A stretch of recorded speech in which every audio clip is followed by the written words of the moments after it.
India में आई जोड़ा गया है, क्या कहेंगे सर? सामान्य रूप से वो एक प्रभावशाली वक्ता के रूप में पेश आते हैं। कल बाय चांस मैं उनकी कम सुनता हूँ, स्पीचेस वगैरह मैं नहीं सुनता वैसे, लेकिन कल टीवी चैनल जो खोल रहे थे न्यूज देखने के लिए वही आ रहा था। तो मैंने जो उनकी प्रस्तुति कल लोकसभा में देखी वो मुझे निराशाजनक लगी। वो पावरफुल स्पीकर के रूप में तार्किक कोई ऐसी बातें कह रहे हो ऐसा नहीं था।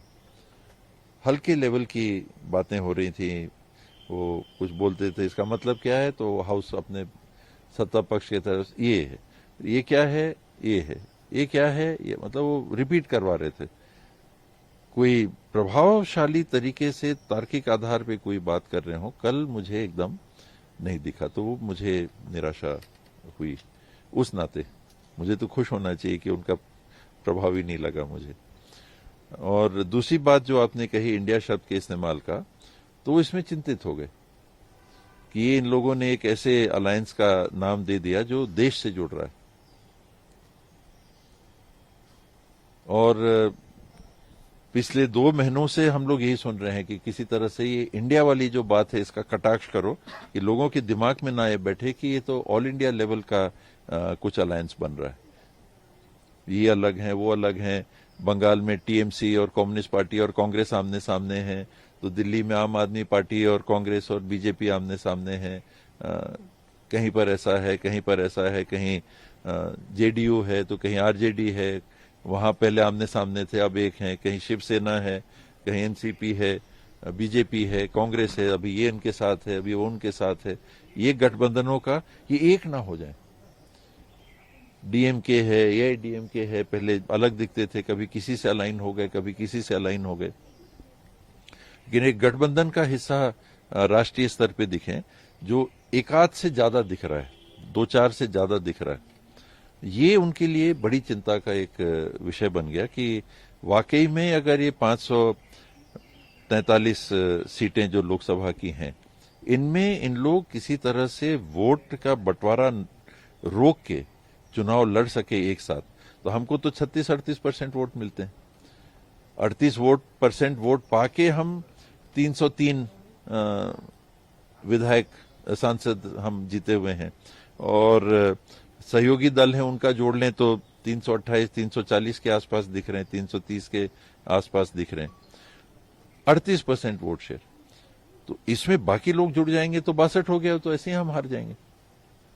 यही गणित जनता पार्टी जब बनी थी इमरजेंसी के बाद में, यही गणित वीपी सिंह जी और मोरारजी देसाई और बाकी विपक्षी दलों ने अपनाया था कि कांग्रेस 40-45% वोट पाके हिंदुस्तान में प्रशासन में शासन में आ जाती है। ज्यादा वोट तो उसको मिल नहीं रहे, तो सब एक हो जाओ तो कांग्रेस हार जाएगी। वो सब एक हो गए, कांग्रेस हार भी गई, और कारण भी थे, लेकिन कांग्रेस हार भी गई। और वो तब से ये गठबंधन का सिलसिला देश में चल पड़ा राष्ट्रीय स्तर पे।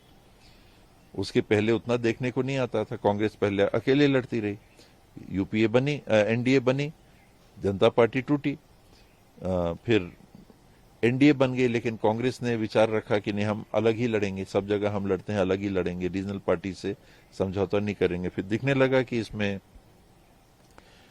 लोकसभा में बहुमत प्राप्त करने में सफल नहीं हो रहे हैं, जब तक और दल नहीं जुड़ेंगे बहुमत नहीं मिलेगा, और वोट कट रहा है तो बीजेपी जीत जा रही है, ज्यादा सीटें जीत जा रही है।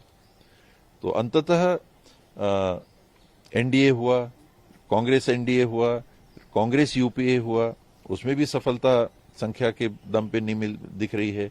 हालांकि वोट शेयर उनका कम है, वोट इतना बढ़ जा रहा है कि बीजेपी और उनका गठबंधन 60% सीट निकाल ले जा रहा है 38% वोट पाके। तो साथ आओ, तो अब ये साथ आ गए, आ ही नहीं सकते, वो ऐसा है वो ऐसा है, साथ कैसे आएंगे। अब एक के बाद एक मीटिंग होती हुई दिख रही है, अभी टूटते हुए नहीं दिख रहे हैं। हाउस में भी आपने देखा कि साथ थे, अमूमन कोई इंडिया लाइन से टूट नहीं दिखी अभी लोकसभा में। तो ये उनके लिए, बीजेपी के लिए बड़ी चिंता का विषय बन जा रहा है, तो इसको डाउन करो। सर, जिस तरीके से आपने कहा, चाहे कांग्रेस के पास यदि सत्ता में आना है केंद्र में, तो गठबंधन की जरूरत है कांग्रेस को। जिस तरीके से आपने कहा कि वोट परसेंटेज जरूर बीजेपी के कम रहते हैं, लेकिन बढ़ जाते हैं, यही कारण है। तो बीजेपी गठबंधन छोड़ दे, कांग्रेस भी छोड़ देगी। गठबंधन की जरूरत तो बीजेपी को है। वो कहते हैं कि 26-28 है, वो कहते हैं हम 36 हैं या 38 हैं, कितना आया था।